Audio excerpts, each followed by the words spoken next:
Mia was just your typical San Francisco teenage girl. She was a little socially awkward, kind of a nerd, and invisible to most people except her single mom. But for the most part, there was nothing extraordinary about her life. That all changed in 2001 when she heard the news that her deceased father happened to be the crown prince of a European country called Genovia.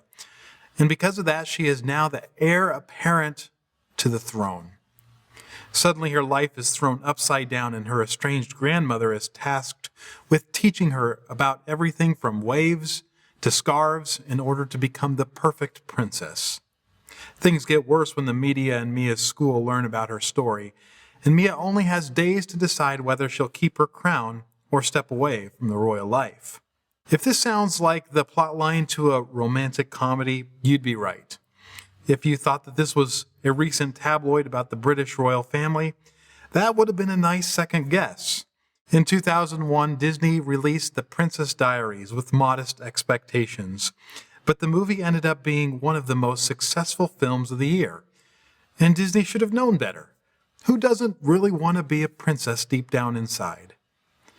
Well, maybe that's not you, but chances are that there has been a time in your life where you have toyed with the idea of having a different or surprise heritage. What would it have looked like to be the children of Bill Gates or Warren Buffett? How about John Wayne or LeBron James? Perhaps it's not the wealth or the fame that your imagination was drawn to. Maybe it was just the stability of a two-parent home or recognition that came from a father who cheered you on at your basketball games. The possibility of something different, something better, can be tantalizing. Inheritance, opportunity, recognition, connection with other people. That's because early on we learn that so much of our position is determined by what others pass down to us. We call that privilege, and there is no natural way we can change where we come from, no matter how much we might want to. But what if there was a group of people that found a way to position themselves to receive the greatest inheritance of all, in spite of their backgrounds? What if there was a group that was able to flip the natural order of things? Wouldn't we want to know how to spot them? Wouldn't we want to know how we might count ourselves among their number? In the Sermon on the Mount, Jesus tells us about that very thing. There is a group out there living among us that stands to receive it all. Jesus doesn't just teach us how to spot them, he shows us what it looks like to be them. But they are not the kind of people we might expect. Jesus begins with these words: "Blessed are the poor in spirit, for theirs is the kingdom of heaven. Blessed are those who mourn, for they will be comforted. Blessed are the meek, for they will inherit the earth. Blessed are those who hunger and thirst for righteousness, for they will be filled. Blessed are the merciful, for they will be shown mercy. Blessed are the pure in heart, for they will see God. Blessed are the peacemakers, for they will be called children of God. Blessed are those who are persecuted because of righteousness, for theirs is the kingdom of heaven. Blessed are you when people insult you, persecute you, and falsely say all kinds of evil against you because of me. Rejoice and be glad, because great is your reward in heaven. For in the same way they persecuted the prophets who were before you." Many Christians find these words familiar. They've been closely examined and parsed throughout the centuries. But what we often miss is that they are an important piece to a greater whole, like Abraham Lincoln's introductory "Fourscore and 7 years ago," or Martin Luther King Jr.'s climactic "I have a dream." Jesus is using these words to introduce the Sermon on the Mount. They're known as the Beatitudes. Beatitude is simply the Latin word for blessed. Blessed is a word that's thrown around a lot, even in secular circles. What does it mean to be blessed? The English word means to be in a state of happiness or great fortune. The victor of a sporting event or new parents might consider themselves blessed. Some translators substitute the word blessed with happy. And the Greek word makarios can mean that. But a closer look at how Jesus uses the word suggests that these blessed people might not have always been happy at all. The second beatitude, Blessed are those who mourn, paired with the eighth, blessed are those who are persecuted, makes little sense when we translate the Greek word makarios, happy. If there were moments or even seasons these people found themselves to be unhappy, how could they be considered blessed in them? Some of Jesus' Jewish listeners would have been perplexed. Deuteronomy 28 gave Jews a broad picture of the blessed life by describing the blessings of obedience and the curses of disobedience. That last blessing would have sounded a lot more like a curse. That's why Jesus' use of the future tense is so vital. They will inherit the earth. They will be filled. They will be shown mercy. For the most part, these are not present blessings. A popular expression among theologians today is already, but not yet. What they mean to say is that the blessings of life with Jesus have arrived to be enjoyed in the present and will also come in the future. On its face, already but not yet sounds like a contradiction. It wouldn't make any sense if you discovered a package from Amazon to have arrived already but not yet at its destination. But it would make sense if some of the pieces had arrived in part while others were still on their way. Most of the blessings Jesus lists here are still on their way. Jesus is talking about their inheritance. They are blessed now because of what they will obtain. What do they stand to receive? Jesus says, "Theirs is the kingdom of heaven." Jewish people in Jesus' day often substituted the word God with heaven to show respect for the divine name. These people are in possession of God's kingdom. That means they are citizens. They have all the rights and privileges that come with it. But it hasn't come in full force yet, which is why Jesus will invite his listeners to pray for it to come later. Jesus begins and ends with the blessing of the kingdom because it is summative. It's a broad explanation of what these people will gain. The next 6 blessings are more descriptive. They will be comforted, hence not just at a change in emotion, it suggests a change in situation. Good times will replace the bad. Inherit the earth sounds like conquest language, but at its heart it communicated freedom and independence to a Jewish people who were occupied by foreign oppressors and had little control over their destinies. To be filled or satisfied was to have one's desires met, specifically for inward wholeness and change. To be shown mercy is to have past wrongs overlooked. The Bible says that God is spirit, that he is hidden or in secret, and that no one has ever seen God. So it's possible that when Jesus said that the pure in heart would see God, that he was talking about a personal, mysterious connection with God, or perhaps enjoying his rewards. Psalm 73:1 says, "Surely God is good to Israel, to those who are pure in heart." To be called children of God suggests some kind of recognition. They will be honored by a position they weren't born into. Belonging, comfort, freedom, wholeness, forgiveness, transcendence, provision, honor. Most of these are things that money can't buy. And if someone had all of that, would they really need anything else? There's stability in relationships, hope, and promise for tomorrow, a sense of purpose, value, and identity. These blessings touch the heart and liberate the soul. It's an offer of everything. But the wild thing about it is that the people who will gain these are the kind of people who pursue the opposite.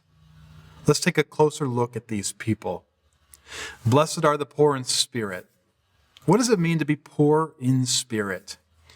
Chances are Jesus may have been thinking of Isaiah 66:2 when he said this. Isaiah writes, "These are the ones I look on with favor, those who are humble and contrite in spirit, and who tremble at my word." To be contrite in spirit means to be humble and dependent on God instead of being a self-confident loner. The New English Bible translates it this way: "How blessed are those who know their need of God." Those would have been strange words to ancient ears.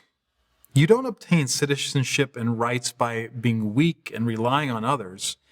It's the independent, strong, self-made man who wins the respect of others and gets what he wants. On the contrary, Jesus says, the person who knows his place before God is one who is in the best position to receive his blessings. No one seeks after help they don't believe they need. Blessed are those who mourn. What an odd characteristic to embrace. It makes little sense to many in the 21st century who teach their children that boys don't cry and who rely on so many things to self-medicate, like drugs, shopping, or social media. But this isn't any kind of mourning Jesus is talking about. Psalm 119, verse 136 says, "My eyes shed streams of tears because men do not keep thy law." The right response in a broken world is to grieve its brokenness. It's easy to become desensitized when there is so much injustice, neglect, and violence, and when global media has made us aware of it all over. But these people obtain comfort by keeping their hearts soft enough to experience discomfort on others' behalf. And it's not just discomfort for the victims. They experience discomfort for those who cause it, because they see real people with amazing potential caught in a web of thoughts, feelings, and actions that destroy the soul. They don't mourn because they wish their worlds were better. They mourn for those who've contributed to its brokenness. Blessed are the meek. To be meek is to not be overly impressed by a sense of one's own importance. These are the kind of people we might like to be friends with, but they aren't the kind of people we picture inheriting the earth. The Jews of Jesus' day may have had memories of or heard stories about some of the great conquering kings who swept through the land, like Alexander the Great. Alexander defeated and occupied much of the known world at the time. He came as close to inheriting the earth as anyone. No one ever called him Alexander the Meek. But the people that will finally control the whole world aren't going to be the kind of people who take it. Blessed are those who hunger and thirst for righteousness.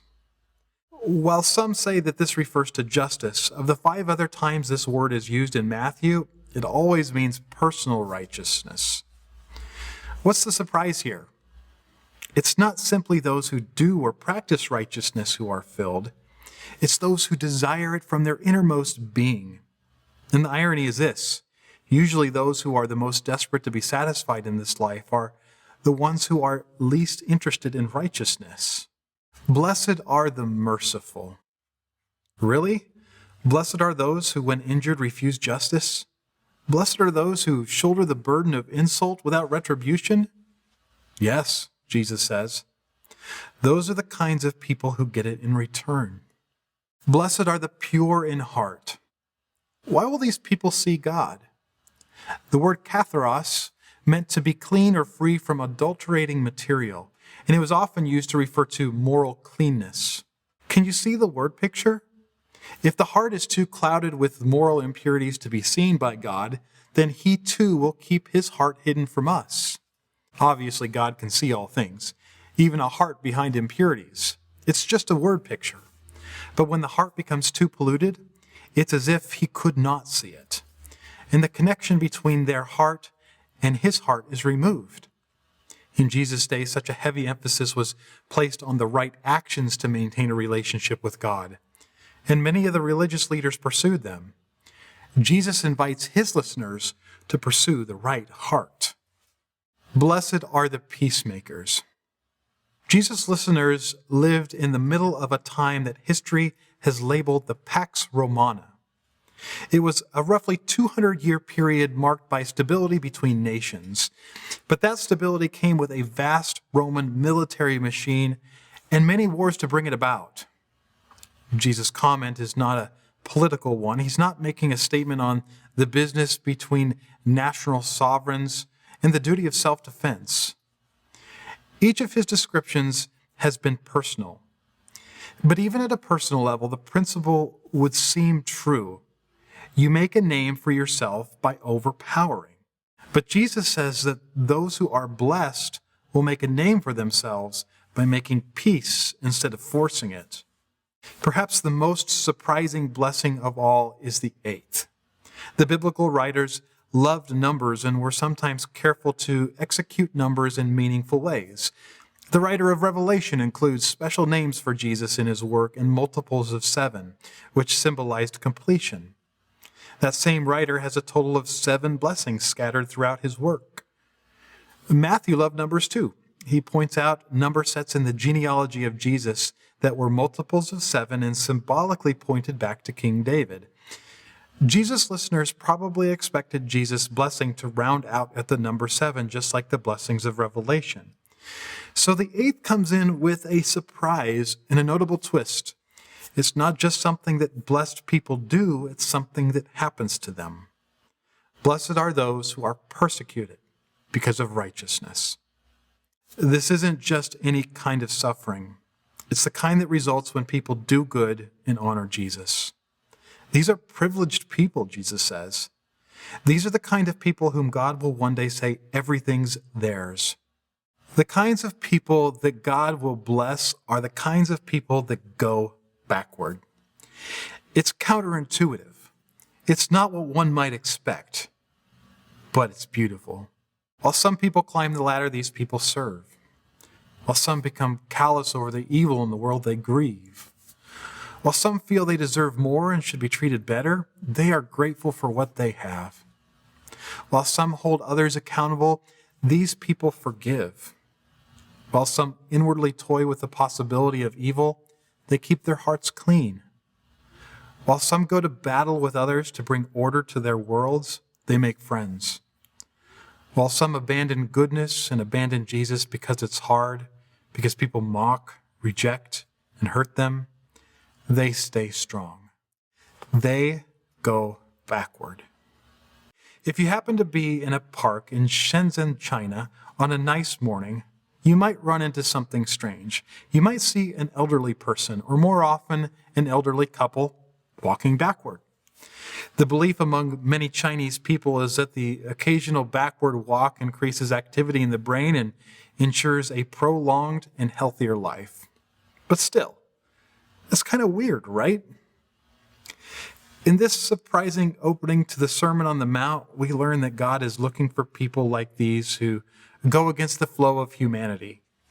It's natural and normal to fight back when persecuted, to strive for self-sufficiency, or to climb our way to the top. But it's beautiful when people turn the other cheek, lean on God, and don't think too much of their own self-importance. As I process these words, I stand in the shadow of Martin Luther King Jr. Day. Almost 40 years after the day was signed into federal law, there is still racial tension. We still have questions to wrestle with. And for many, the future feels uncertain.